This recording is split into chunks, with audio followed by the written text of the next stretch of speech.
बच्चों बच्चों आज का दिन हमारा है गुरुवार। तो चलो आज हम हिंदी का रिवीजन करते हैं, क्योंकि हमारा अभी सभी सिलेबस कंप्लीट हो चुका है और एग्ज़ाम पास में ही है। तो इसलिए केवल हम हिंदी का रिवीजन करेंगे और आप लोग को सभी क्वेश्चन आंसर लर्न करनी है, शब्दार्थ को लर्न करनी है, विपरीत शब्द को लर्न करनी है। तो चलो देखते हैं आज इस लेसन गुब्बारे का क्वेश्चन आंसर हम पढ़ते हैं। दीनू क्या लेकर आया? दीनू रंग बिरंगे गुब्बारे लेकर आया। वह बच्चों से क्या कह रहा है? दीनू बच्चों से बोल रहा है गुब्बारे लेने के लिए कह रहा है। दीनू किस किस रंग के गुब्बारे लाया? दीनू रंग बिरंगे लाल, बैगनी, नीले, पीले गुब्बारे लाया। कौन रूठ गया? चुन्नू भैया रूठ गया। दीनू चुन्नू से अगली बार कितने पैसे लाने को कह रहा है? दीनू चुन्नू से एक चवन्नी लाने को कह रहा है। दीनू किसको किसको गुब्बारे दे रहा है? दीनू मुन्नी, चुन्नी, शीला, मीरा को गुब्बारे दे रहा है।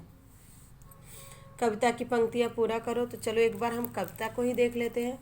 रंग बिरंगे लाल, बैगनी, नीले नीले, पीले पीले, दीनू लाया है गुब्बारे प्यारे प्यारे ये चमकीले। ले लो मुन्नी, ले लो चुन्नी, यह लो शीला, यह लो मीला।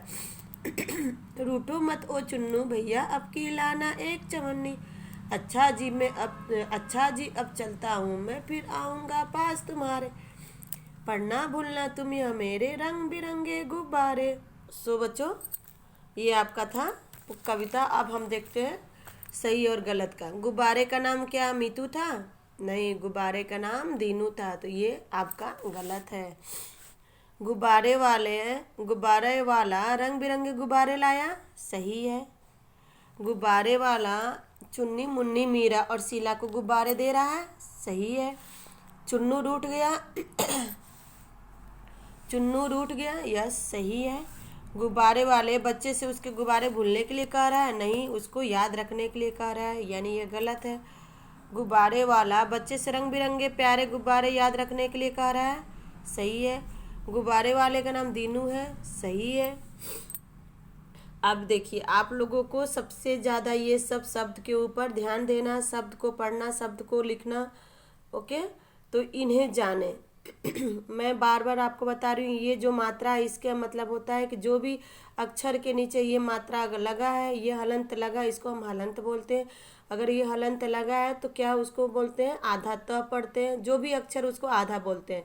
जैसे त आधा त अत, जहाँ मतलब यहाँ पहले में ही त में लगा, यानी कि जो पहला अक्षर हम लिखेंगे उसमें वो आधा लिखेंगे। और यही हलंत अगर बाद में रहता तो यानी कि बाद वाले अक्षर के हम आधा लिखेंगे।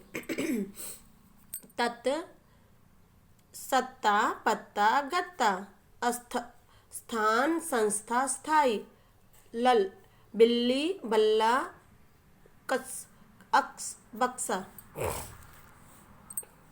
तत्, पत्थर, जत्था, कत्था, रस्सी, गुस्सा, लस्सी, खत, सख्त, तख्ता, मुट्ठी, चिट्ठी। तो बच्चों, ये एक हो गया, आज एक अध्याय का रिवीजन हुआ। तो आपको भी इसको रिवीजन करना है। जो शब्द कठिन लगे उस शब्द को आपको लिखनी भी है। अब देखते हैं दूसरा हमारा धूर्त मित्र, है ना।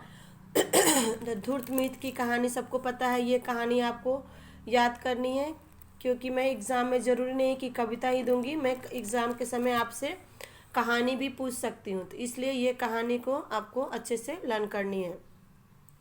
इस कहानी में शॉर्टकट में इसको लर्न करना है कि एक बाग में एक पेड़ पर एक कौवा और एक बटेर रहता था, और उन दोनों में घनिष्ठ मित्रता थी। कई बार वो लोगों को भोजन नहीं मिलने से वो लोग बहुत दिनों तक भूखे रह जाते थे। तो एक दिन ऐसा ही हुआ कि वो दोनों बहुत दिनों से भूखे थे। तो कौवा और बटेर क्या किए, नज़दीक के गांव में भोजन की तलाश में उड़ चले। जब वे गांव के नज़दीक पहुंचते हैं तो कौवे ने देखा कि एक आदमी अपने सिर पर मिट्टी के मटके में कुछ लिए जा रहा है। तो वह एक कौन था? दही वाला था, जो अगले गांव में दही बेचने जा रहा था। मार्ग में एक विशाल वृक्ष, मार्ग मतलब सड़क, रोड। तो जो रोड है अपना, जो सड़क है, सड़क के किनारे एक विशाल वृक्ष देखकर दही वाला क्या करता है, वहाँ वृक्ष के नीचे विश्राम करने के लिए सोचता है। विश्राम मतलब आराम करने के लिए विचार किया। तो ऐसा सोचकर उसने क्या किया, मटका जमीन के नीचे जाकर जमीन पर रख दिया और पेड़ के नीचे जाकर आराम करने लगा। अब कौवा और बटेर जो भोजन के तलाश में उड़ते उड़ते थक कर उसी पेड़ की एक डाल पर जा बैठे। तो दही वाले ने अपने मटके को कपड़े से ढका नहीं था, केवल मटके के मुंह पर एक तस्तरी रखी थी। कौवे ने मटके की तस्तरी हटाकर देखा और आकर बटेर से कहा, मित्र, उस आदमी के मटके में स्वादिष्ट दही थी, चलकर उसका स्वाद चखने का प्रयास करते हैं। अब दही वाले ने जो मटके लिया था, जो मटके का ये मुंह है ना, तो इसको हम बंद करके रखते हैं ना कि इसके अंदर कुछ नहीं जाए। तो उसने क्या किया था, इसको कपड़े से बांधने से क्या होता है, क्योंकि मटके का जो फेस है, जो माउथ है, ये क्या होता है, छोटा होता है, जिससे ढक्कन ढकने से क्या होता है, वो खुल सकता है। और कपड़े से अगर बांध देते हैं तो वो खुलता नहीं है। तो दही वाले ने क्या किया, कपड़े से नहीं बांधा था, उसने एक तस्तरी रख दी थी। तो अब कौवे को और बटेर ने देखा तो कौवे को मन में लालच आ गया कि चलो उसका दही चखते हैं। परंतु हम ऐसा कैसे कर सकते हैं, बटेर ने पूछा। कौवे ने कहा, बस तुम देखते जाओ, मैं झट से मटके के पास जाऊंगा और अपनी चोंच में दही भरकर झट से उड़ जाऊंगा। ऐसा कहते ने कौवे ने जैसा कहा था वैसा ही किया। उसे मीठे दही का स्वाद बहुत पसंद आया, इसलिए वो बार बार दही का स्वाद चखने के लिए मटके के पास जाने लगा। इसी बीच दही वाले की आंख खुल गई, है ना। मतलब जो दही वाला था वो सोया हुआ था, तब तक उसकी नींद खुल गई। उसने तस्तरी उठाकर, तस्तरी मीन्स प्लेट उठाकर मटके के मुंह पर रखी और मटका सिर पर रखकर चल दिया। बटेर बोला, मित्र, अब तुम दोबारा ऐसा मत करना। कौन बोला? बटेर बोला। किससे? कौवे से, कि अब तुम ऐसा मत करो, यदि दही वाले ने देख लिया ना तो तुम्हें वो पकड़ लेगा। नहीं, वो मुझे नहीं देख पाएगा, यह बोला कौवे ने। मैं मटके के पास उसके पीछे से जाऊंगा। बटेर कौवे को लगातार चेतावनी दे रहा था कि तुम ऐसा मत करो, मतलब बार बार उसको रोक रहा था। परंतु कौवे ने बटेर की एक न सुनी और लगातार दही खाने लगा। शीघ्र ही दही वाला उस घर के पास पहुंच गया जहां पर उसको दही देना था। अब जब दही वाले ने मटका जमीन पर रखा तो उसने देखा कि मटका लगभग खाली हो चुका था, उसमें थोड़ा सा ही दही बचा था। उसने इधर उधर देखा, देखने पर पाया कि एक कौवा और एक बटेर दीवार पर बैठे हुए हैं। कौवे की दही से सनी चोंच मतलब जो कौवे की मुंह होती है ना, तो उसकी जो चोंच है वो दही से लगी हुई है, मतलब दही लगा था उसके चोंच में, क्योंकि वो कौवे चोंच से ही अपना दही खाया था ना। तो वो समझ गया दही वाला कि यह सारा दही कौवे ने ही खाया है। क्रोध में दही वाले ने एक पत्थर उठाया और पूरी शक्ति से कौवे की तरफ फेंक दिया।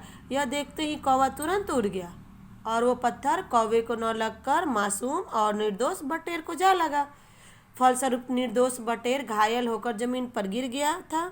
बेचारा बटेर देर से समझ पाया कि धूर्त कौवे की चालाकी तथा गलती का परिणाम उसे भी भुगतना पड़ सकता है। यानी कि जो इस कहानी से क्या शिक्षा मिलती है कि अगर कोई व्यक्ति गलत काम कर रहा है तो उसमें हमें उसकी उस गलत काम में हमें उस गलत आदमी के साथ हमें नहीं रहना चाहिए। यानी मनुष्य को धूर्त व्यक्तियों के साथ से बचना चाहिए, अन्यथा उनकी गलती का बुरा परिणाम उन्हें भी भुगतना पड़ सकता है।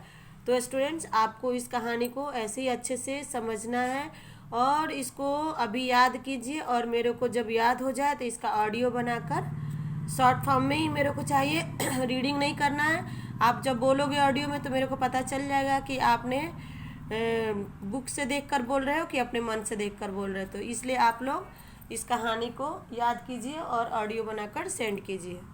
और जो कठिन शब्द है उसको आपको नोटबुक में लिखना है। कोशिश कीजिए जो कठिन शब्द है उसको लिखने की प्रैक्टिस कीजिए। ओके।